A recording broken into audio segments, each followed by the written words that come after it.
I'm going to recall the speakers that they've got 20 minutes for their presentations. And after that, we will start hearing music getting louder, and that will be the countdown for the end. Do they have to? They have to then remain silent, finish their presentation, because otherwise we'll have to cut microphones. But I'm sure that we won't need to cut their microphones.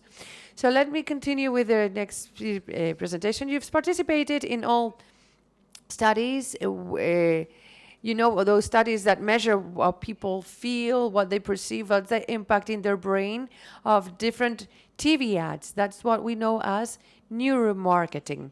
Our next speaker is called María López. She's CEO and co-founder of Bitbrain Technologies, a company which advises multinationals such as Coca-Cola, Johnson & Johnson, or L'Oreal in neuromarketing. She is a mathematician. She's a computational engineer. She's got a vast track record supported with more than 20 awards. And she's going to talk about behavioral economics understood from neuroscience. A round of applause for María López.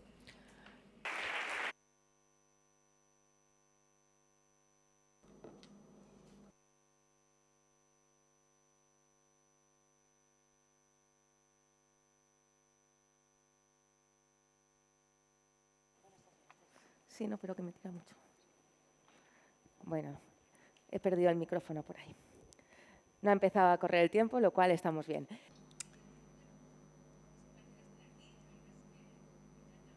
It is a pleasure to be here today talking about neuroscience and behavioral economics.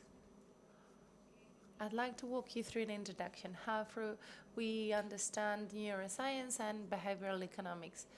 If you think it coldly, the neuroclassical economy thinks that human beings take decisions like Mr. Spock in a rational, reflective, self-controlled fashion with not so much emotional influence. And in the decision-making process, we aim at maximizing profits and benefits. You may believe sometimes in your decision-making process as Mr. Spock, especially when it comes to major decisions. But behavioral economics has researched, and well, they think the theoretical part is fantastic, but customers are not Mr. Spocks, but they are Homer Simpson, really, because they say something, they do a different thing. They really don't think it twice, and they have no self-control, a high emotional influence, and they take decisions that are going against them in some cases. The million-dollar question is, are we Homer or Mr. Spock? So at the end of the day, if we are Mr. Spock, are we compulsive liars because we say something, we do something else? Or if we are Homer Simpson, are we, intuitive by nature? I'm not going to ask you, where are you? Where do you fall? But let's try and understand the decision-making process from neuroscience. Let's try and reply to this question.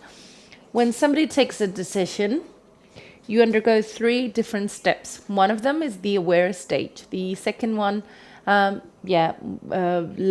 aware. And then you take the final decision. Do you know Daniel Kahneman? I highly encourage you to read the book, Thinking Fast, Thinking Slow, the great part with the second system. So what do you understand by processing information? We are surrounded by 11 million bits of information per second. And I'm going to ask you, how much can we really process consciously? How much? 11 million. Do you trust human species? Anyone dares to answer this question? Half of it? More or less? I'm sorry to say that you have too much trust bestowed upon human beings, because we can only digest 50 bits per second. That means that we are losing an awful lot of information around us, and who decides which information we're going to process and which one we're not going to longer perceive our unaware process. Basically, we have 2 kinds of attention process. The bottom-up attention. Take a look at this image. What's the most striking thing? Where do you focus your attention? To the red T. To the red T. Well, basically, because it's different. This is exogenous element. It depends on the element and the context. It does not depend upon us. However, and this is where we include a bias. Jorge mentioned a lot of bias, but there's another bias, salience. If you strike out in the context, your attention will be placed there. So Mr. Spock can say that he loves your product, but if you bring him to the shelves and this is not striking, he won't see it, so he won't buy it. And this is a very important thing. The other type of attention, you may know these images really well. Where do you focus your attention? To the red and white stripes, right? Why? First and foremost, that's Wally. So stop looking for him. Pay attention to what I say, please.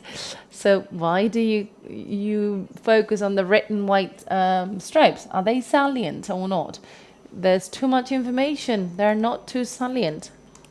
But your brain has learned that in these type of images, you really have to look for Wally. And he's always wearing that stripe t-shirt. So unaware, he's showing you the information that thinks it's going to be useful to the situation. This is a top-down attention. Your brain, it's really showing this, learning from your interest and your preferred options. So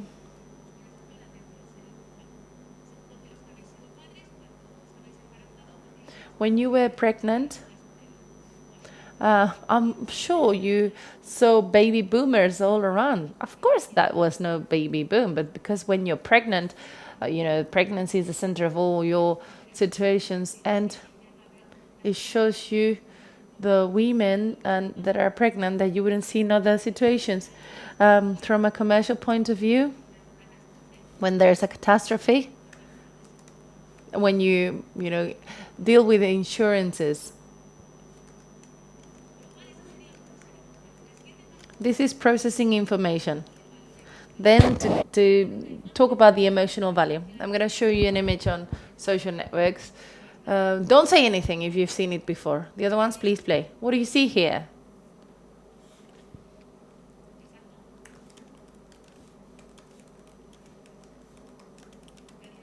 No one sees anything. How lovely! Because I'm not sure if you're going to learn on this talk from this, but I'm going to change your life. Every time you see this image, from now on, you will always see a cow. What I just did with you is to give some significance to an image that was, meaningless before. And this is very important because somehow your brain, with the passing of time, has learned to give significance and meaning to things. And based on how you learned, there's no single reality. What you see is not necessarily coinciding with others' view. And this is the effect Jorge mentioned. What happened with this dress that went viral? People who tend to see in this picture that this is taken at nighttime, and those assuming it's taken in the daytime, they see it in another color. This applies to marketing.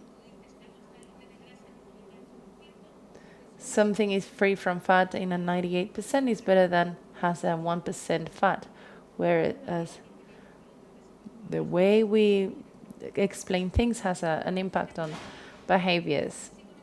Determine value. Do you know this label? Do you know this brand?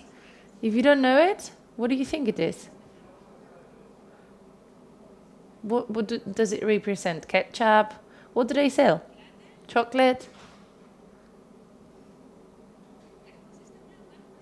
This brand, your brain is trying to look for previous learnings in order to find similarities, and it's giving you the significance. This brand is this one. Coke, drinks and beverages, and Coca-Cola, soda, drinks, and do they have the same value? it's placing more value to Coca-Cola than the other brand, even if I tell you they're exactly the same.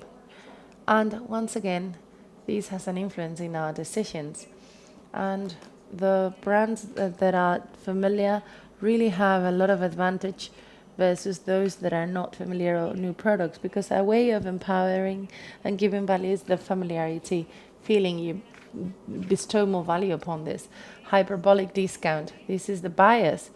We never meet New Year's resolutions, never, because it tells you that you appraise more the immediate things than something a few miles down the road. I want to be marvelous, I'll diet, but if all of a sudden I find a hamburger or a chocolate pie, I will just, devour it. And I am, rewarding the immediate satisfaction instead of the future satisfaction. And the deliberation and analysis, collecting memories, anticipating the future, interpreting the past, this is unaware. And we then take the final decision. And after we have seen all these properly, the question is, how do we take such a decision in a rational or intuitive way? We are not Mr. Spock. No, because Mr. Spock completely rules out the entire unaware part. But this is important because we do not have sufficient resources as human beings in order to be able to process all the information. So somehow our unaware brain is going to determine where we focus, and it's going to place some significance and value to it. We are never going to be purely based on deliberation and analysis. And sometimes we may become Homer Simpson. There are certain decisions where the rational part has no influence whatsoever. We go to the movies, we smell of popcorn, and we just buy it. We don't think it twice. We buy popcorn. And most of the times we are like this, a combination between Mr. Homer Simpson and Mr. Spock. It's a combination of both with the aware part, and we take the decision sometimes consciously, sometimes unconsciously. This is a decision-making process from the neuroscience perspective. If we really want to know our clients perfectly, we shall study all these parts. The decision-making process can be observed. You can see the results of these decisions.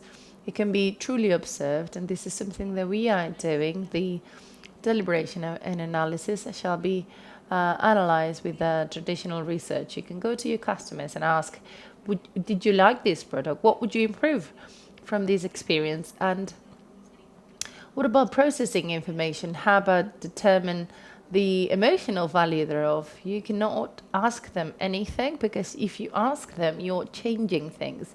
But this has an influence on final decision making, and that's where neuroscience comes into play. Any given decision, anything that we do starts from our brains, because it is precisely our brains that regulate absolutely everything, which is related to the rest of it. When you are stressed out, where you tend to be sweating your hands, I'm sure you've had these feelings, and all these physiological changes which are associated to stimuli that are provoking emotions, reactions, cognitive reactions, all these physiological changes can be measured with technology. You can measure the electrical signs, the stimulation of your skin. This can be measured objectively by applying certain algorithms. We can draw some metrics in order to measure such an aware part. Where are we applying all this? This is neuromarketing. In almost any sector or any kind of application in branding, we are supporting these different brand territories. How did we do it? By studying how consumers in an aware fashion reacted to certain attributes with the product category, and then checking which attributes weren't related to anyone in the competition, so they could grasp that product territory. The product pact, with Coca-Cola, we worked extensively to see what was the best packaging design. So it was very striking. People would see it in on the shelves, thus reacting positively. in advertising. We've worked with Campo Frio. We are helping them analyzing their ads, identifying areas of improvement so they click with their customers, and in order to shorten the ads. And we are also working in CX with Vercaja. We have worked with their digital app. With Caixa Forum, we also worked in order to improve experience at museums. We've also tried to work on the POS, trying to improve the customer experience.